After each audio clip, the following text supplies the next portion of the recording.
The scheduled trip by airplane developed in advance that I have recently made an application with the United States federal agency that coordinates intelligence activities outside of the United States contains myself and my subordinates, being members of said agency, and the nuclear physicist, Dr. Pavel.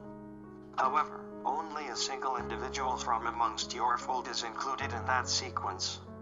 The first individual who confides in me will be granted permission to remain on board this heavier than air aircraft, while the others will be presumably expelled, which would result in the total and permanent cessation of all vital functions.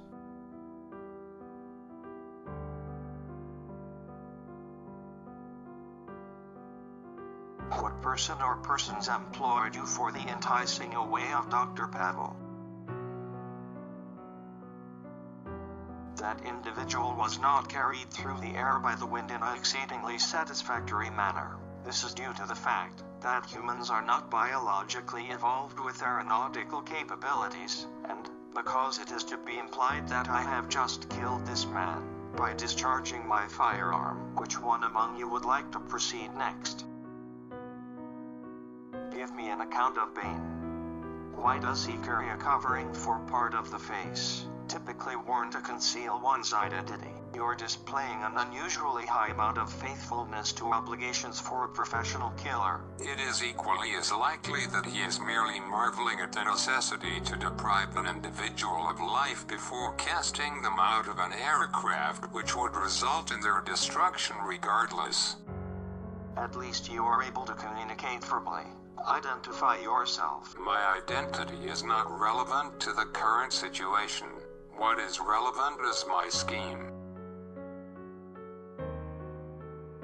No person was concerned about my identity until I donned this facial covering. Your facial covering appears to be a makeshift breathing apparatus, which is indicative of some sort of debilitating condition. If I were to remove it from your person, would it result in loss of life? The process would be characterized by an excessive amount of pain. You're a large fellow. From your perspective. However, my previous statement was in fact directed at your person, because you would be the recipient of the aforementioned unpleasant experience, since I would not permit the removal of this facial covering, and any attempts to do so on your part would result in bodily harm. Was becoming trapped a premeditated portion of your scheme? Indeed.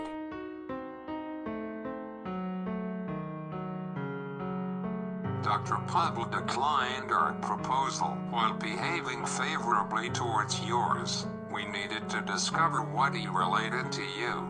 Naught. I expressed naught.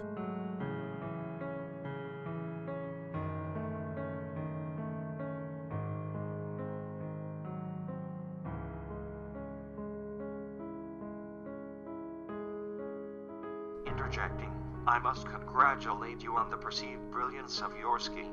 You have allowed me, your foe, to capture you and your allies, and at the present moment you are at my mercy. If you would indulge me with the knowledge, I am curious to know what the current allotted portion of your grand scheme is.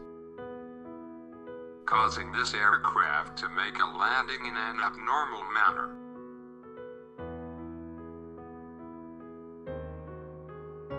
With none who were on board continuing to function after the fact.